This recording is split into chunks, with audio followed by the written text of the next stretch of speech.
ताली बजाइए आप लोग भाई।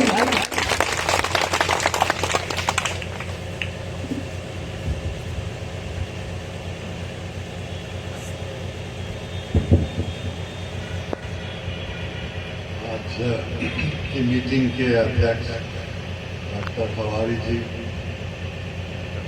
डॉक्टर अब्दुल रहमान साहब नरकटियागंज प्रखंड के अध्यक्ष ब्रजेश ठाकुर जी, हमारे रखई के मुखिया जी,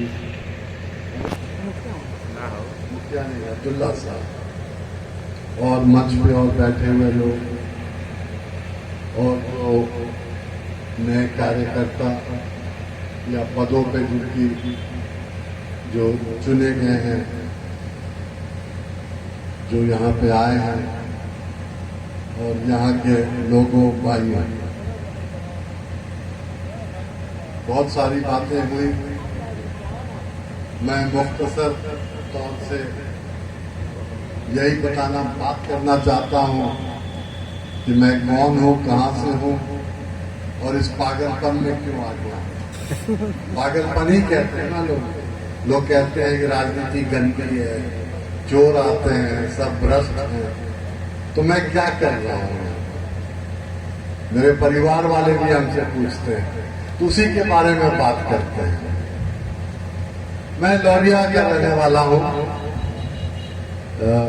चीनी मिल के रास्ते में एक छोटी मस्जिद है, वो हम लोग के हाथ ही में थी, हमारे दादा ने बनवाया था। हमारे वालिद साहब यहीं से पढ़ लिख के निकले, Baghai primary school, middle school से उन्होंने पास किया, नरकटियागंज हाई स्कूल से मैट्रिक किया बहुत सालों पहले, और उसके बाद इंजीनियर बन गए, पटना इंजीनियरिंग कॉलेज चले गए। 47 के पहले वे भारतीय रेल में थे, इंजीनियर थे। जब तकसीम हुआ तो उनकी पोस्टिंग लोगों ने पाकिस्तान में कर दी थी, तो वो छोड़ के आ गए थे और फिर यही रहे, और यहाँ सरकार में उन्होंने नौकरी की और चीफ इंजीनियर बनकर रिटायर। उन लोगों ने हमें अच्छी तालीम देने की कोशिश की, हम सब भाई बहन अच्छे से पढ़े, तालीम मिली। 77 बैच में मैं प्रशासनिक सेवा में आया, IAS जिसे कहते हैं, कलेक्टर जिससे बनते हैं। मैं करीब 40 साल पहले कलेक्टर था, समझ जाइए कितने बूढ़े हैं। इसीलिए आपको गांव वाले कहते हैं बूढ़ों को साथ मत ले जाना अपने साथ। और कोड़ा की पहचान नहीं है। उसके बाद जैसे लोगों ने बताया, मैं वित्त मंत्रालय में काम किया, दिल्ली में विश्व बैंक में था, बहुत साल उस बैंक में था, वापस आया, योजना परिषद में था। चंपारण आने का फिर से सिलसिला शुरू हुआ। बाप दादा सब यहीं के हैं, पूर्वज यहीं के हैं। हमेशा शौक था, लोग हमें कहते भी थे कि अपने लोगों के साथ जाया करो, मिला करो, बैठा करो। तो हम लोगों ने तालीम में काम करना शुरू किया। इसमें होगा उसका जिक्र, हिकमत फाउंडेशन, हम लोग लड़कियों की तालीम पे काम करते हैं, हाई स्कूल खोलते हैं लड़कियों के लिए, खास करके जो रूरल गांव का जो इलाका है, वहाँ बच्चियां पढ़ नहीं पाती ठीक से, जल्दी शादी हो जाती है, चले जाती हैं, गुर्बत है। तो हम लोग का मानना है कि अगर समाज को उठाना है तो अपने महिलाओं को शिक्षित करना बहुत जरूरी है। कहा जाता है कि अगर एक लड़के को पढ़ाओगे तो एक आदमी पढ़ता है, एक लड़की को पढ़ाओगे तो पूरा परिवार पढ़ता है। आज की बच्ची कल की माँ है। तो ये किया, 2 स्कूल चल रहे हमारे, इंशाल्लाह तीसरा चौथा स्कूल भी खुलेगा, वो अलग काम होता है। इसी दौरान हमें महसूस हुआ, हम लोगों को लगा कि जिस काम पे हम लोग उतरे थे, शिक्षा के काम पे, या उसके साथ साथ नौकरी रोजगार देने का भी शुरू किया था, और जिस पैमाने पे काम करना है उसके लिए हमें प्रशासनिक क्षमता, प्रशासनिक शक्ति, सरकारी ताकत बहुत जरूरी है। उसके बिना ये नहीं हो सकता। हम 5 स्कूल खोल देंगे, हम 50 स्कूल नहीं खोल सकते। और जो स्कूल हैं उसमें गुणवत्तापूर्ण शिक्षा मिल रहा है, तालीम मिल रही है, नहीं मिल रही है, वो आप सरकार में ही रहकर ठीक कर सकते हैं। वही बात रोजगार की। तो इसीलिए हम लोगों ने फैसला लिया कि हमें एक राजनीतिक भागीदारी चाहिए, उसी के जरिए से हमें प्रशासनिक शक्ति मिलेगी। और जब तक हमारी आवाज वहां तक नहीं पहुंचेगी, हमारे बारे में कोई नहीं सोचेगा। अपनी आवाज, अपना फैसला, अपने लोगों को आगे बढ़ाना, इन सब चीजों के लिए राजनीतिक शक्ति चाहिए। इसीलिए हम लोग राजनीति में आए। राजनीति में आके हासिल क्या करना चाहते हैं? आपको अगर भागीदारी मिल जाती है तो उस ताकत से आप क्या कीजिएगा? हम लोग जब इस सवाल का जवाब सोचते हैं तो हम 3 स्तर पर सोचते हैं। पहला स्तर है जो सबसे जरूरी है कि जो हमारे हकूक है, संविधान में, दस्तूर में जो हकूक है, जो हमारे अधिकार हैं, हमारे धर्म के अधिकार है, हमारे रहन सहन के अधिकार है, हमारे आरक्षण के अधिकार है, हमारे आजादी के अधिकार है, वो हमें मिलता रहे और उसके लिए लड़ाई जारी रहे। मिसाल के तौर पे कुछ दिन पहले एनआरसी सीए का अभियान चला था, यहां भी लोगों ने किया होगा। तो वो लड़ाई अभी खत्म नहीं हुई। और क्या उसमें जो जज्बात उभर के आया था उसको हम मरने दें, या नुकसान होने दें, या खत्म होने दें? उसके लिए एक स्थायी रूप से हम लोग को जरिया चाहिए कि अपने हकूक का अधिकार के लिए हम लोग लड़ते रहें। ये कोशिश है एक राजनीतिक, समझिए कि वाहन बनाने के लिए, राजनीतिक तरीका बनाने के लिए, कि जो भी हमें अधिकार है उस अधिकार की रक्षा के लिए हम सिस्टम से लड़ते रहें। वो भी एक हम लोग के लक्ष्य है, मंजिल है। दूसरा है, लोगों ने बात की शिक्षा, स्वास्थ्य वगैरह। मैं दुनिया के प्राय हर देश में गया, कुछ ही ऐसे मुल्क हैं जहां मैं नहीं गया। कोई सभ्य समाज बिना 4 चीजों के दुनिया में कहीं विकसित नहीं हुआ है। और अगर कोई कहता हुआ है तो हमें दिखाए वो देश, बड़े देश हो, अमेरिका, इंग्लैंड या दूसरे देश हो। और ये 4 चीजें क्या है? शिक्षा, स्वास्थ्य, सुरक्षा और भूमि प्रबंधन कहिए या मालिकाना हक कहिए। अगर ये मेरी जमीन है तो सरकार गारंटी देती है क्या कि मेरी जमीन है? या मेरा नाती कहीं और चला गया है, कहता है कि मेरा 3 दूर इसमें बनता है, और कानपुर से आता है एक दिन और जमीन किसी बाहुबली पर लिख के चला जाता है, और बाहुबली डंडा लेके आता है और कहता है कि आपका नाती तो ये हमको लिख गया है, तो ये जमीन कल से हमारी। यही ना होता है। तो इसमें त्रुटियां हैं, और जब हम लोग विस्तार से बात करेंगे तो हम बताएंगे क्या क्या। तो भूमि प्रबंधन, सुरक्षा, पुलिसिंग, पुलिस तंत्र कैसा है?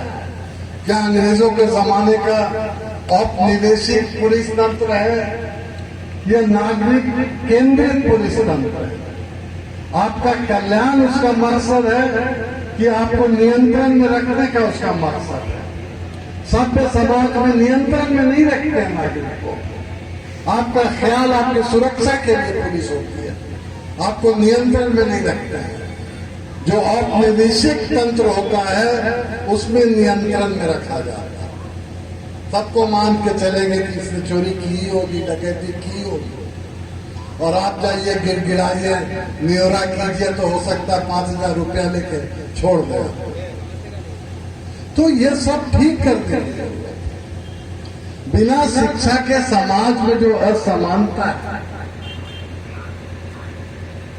और असमानता ऐसी है कि हिंदुस्तान में, भारत में 1% लोग के पास 70% धन है।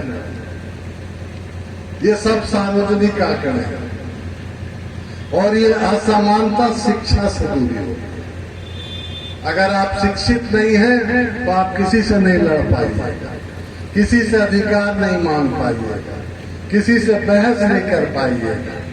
चुपचाप रहिएगा, गन्ना की खेती कीजिएगा, 1 साल गन्ना का पेमेंट के लिए रुके रहिएगा, रोइएगा, गिड़गिड़ाइएगा, उसके बाद फिर गन्ना का खेती का पैसा मिलेगा तो पिछले साल का ऋण भरिएगा जाएगा।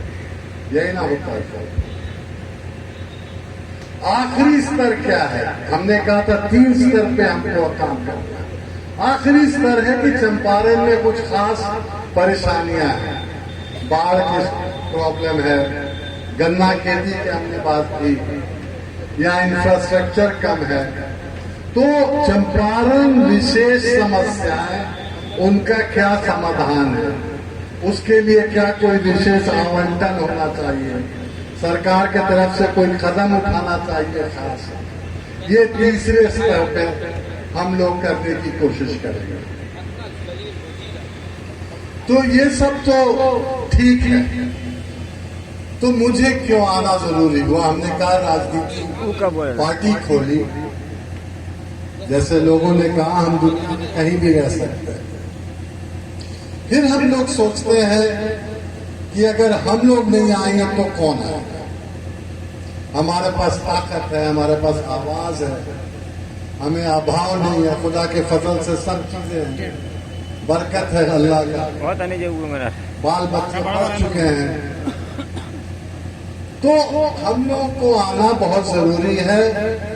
और जो हमारे देश में जो हालात हैं, इसमें आदमी अलग नहीं बैठ सकता। पढ़ाई क्योंकि बहुत तौर से विकास के तौर से तो है ही,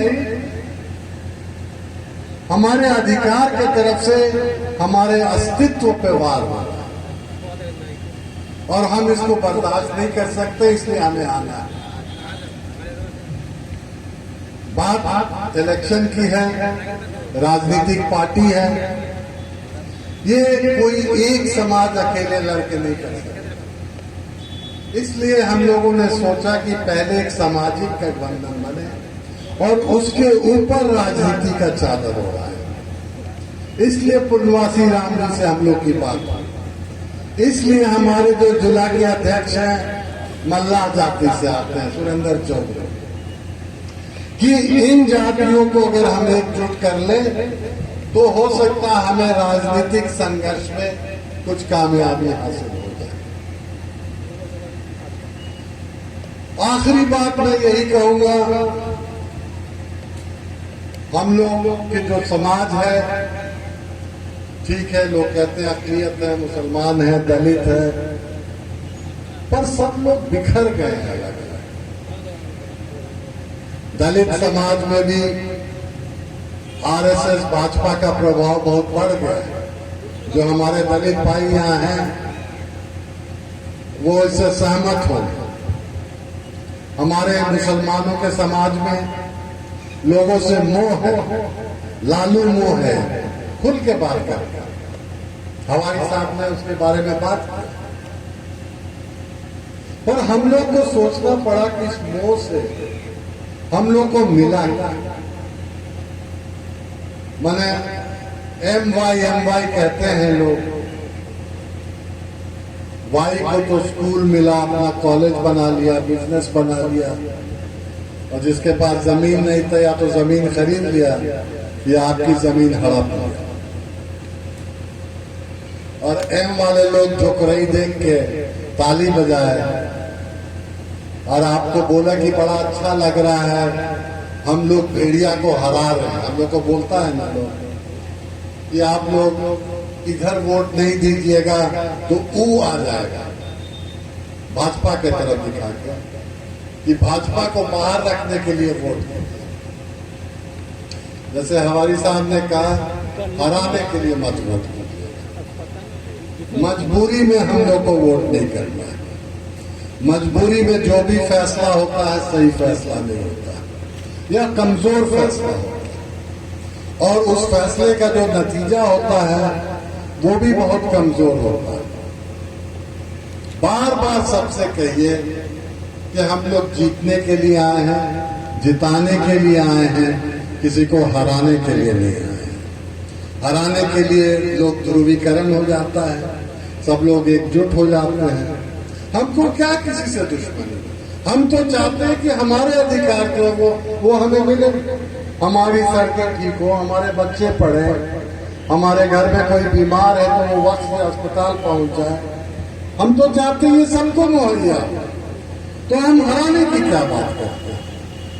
जीतिए, जिताइए, सबको साथ लेके चलिए और जिताइएगा तो जो लोग अच्छा काम नहीं करते हैं हम लोगों के लिए, वो खुद हार जाएंगे। आप जीत के तो देखिए एक बार, वो खुद हार जाएंगे।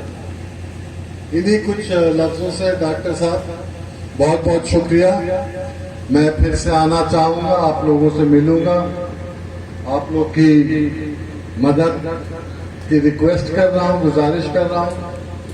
मैं आज कोई वोट मांगने नहीं आया था, मैं अपना परिचय देने आया था। आप लोग भी मुझे देख लीजिए, समझ लीजिए, कोई सवाल है मन में तो पूछ लीजिए। जब हमारे प्रत्याशी का चयन हो जाएगा तो जो भी प्रत्याशी है वो आएंगे वोट मांगने के लिए, तो हो सकता है मैं उस दिन फिर आऊं और हाथ जोड़ के आप लोग से वोट भी मांगूंगा, पर आज नहीं। बहुत बहुत शुक्रिया। अस्सलाम वालेकुम।